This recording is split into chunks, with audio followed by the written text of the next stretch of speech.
سوال ہے کہ حمل کی حالت میں عام طور سے عورتیں جب چاند گرہن ہوتا ہے، سورج گرہن ہوتا ہے، یا بعض مرتبہ جو اماوس کی رات ہوتی ہے جس میں کوئی چاند نہیں ہوتا، تو اس وقت میں بہت سارے توہمات کا شکار ہوتی ہیں۔ تو سوال یہ ہے کہ شریعت اس سلسلے میں کیا کہتی ہے؟ دیکھیے، شریعت کا اس سلسلے میں بہت ہی واضح عمل ہے۔ اللہ کے نبی صلی اللہ علیہ وسلم کے زمانے میں بھی جب سورج گرہن ہوا، اتفاق کی بات تھی کہ اسی دن اللہ کے نبی صلی اللہ علیہ وسلم کے صاحبزادے حضرت ابراہیم رضی اللہ عنہ کا انتقال ہوا، تو لوگوں نے یہ سمجھا کہ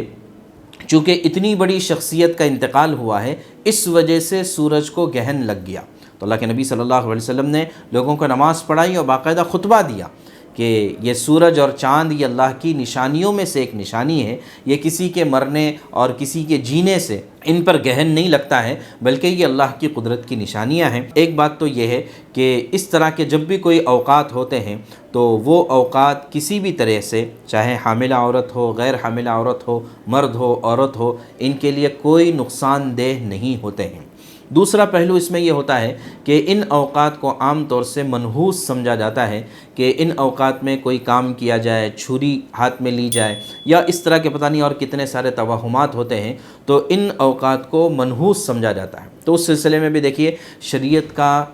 بہت ہی واضح پیغام ہے کہ نحوست اور برکت یہ دونوں چیزیں اعمال پر ان کا دار و مدار ہیں۔ اگر آدمی اچھے اعمال کرتا ہے، نماز پڑھتا ہے، قرآن پاک کی تلاوت کرتا ہے، تو پھر برکتیں حاصل ہوتی ہیں گھروں میں بھی اور اپنی زندگیوں میں بھی۔ اور جو ہے اگر ان اعمال سے آدمی دور ہو جاتا ہے تو بد اعمالی کی یا گناہوں کی اپنی نحوستیں ہوتی ہیں۔ تو لہٰذا برکت اور نحوست کا تعلق نہ کسی وقت سے ہے، نہ دن سے ہے، نہ رات سے ہے، نہ چاند سے ہے، نہ سورج سے ہے، بلکہ اس کا تعلق اچھے اعمال اور برے اعمال سے ہے۔ تو خلاصہ یہ کہ حمل کی حالت میں عورتوں کو بہت زیادہ نیک اعمال کا اہتمام کرنا چاہیے، اس لیے کہ سائنٹیفکلی یہ بات ثابت ہے کہ عورتیں اس وقت میں جس طرح کے کام کرتی ہیں، یا اس وقت میں جس طرح کا ان کا ماحول ہوتا ہے، آس پاس کی سراؤنڈنگ جیسی ہوتی ہے، یا جس طرح کی سوچ اور فکر وہ کرتی ہے، اس کا تمام اثر رحم میں پلنے والے بچے پر پڑتا ہے۔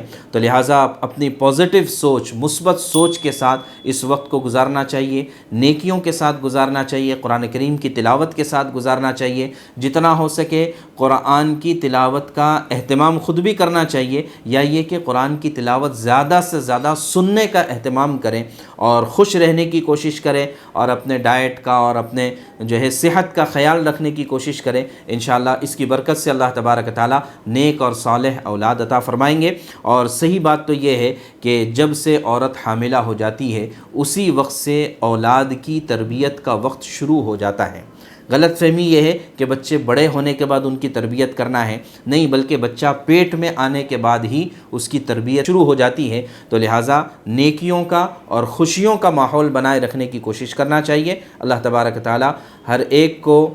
صحت عافیت کے ساتھ صحیح سالم اولاد نصیب فرمائے۔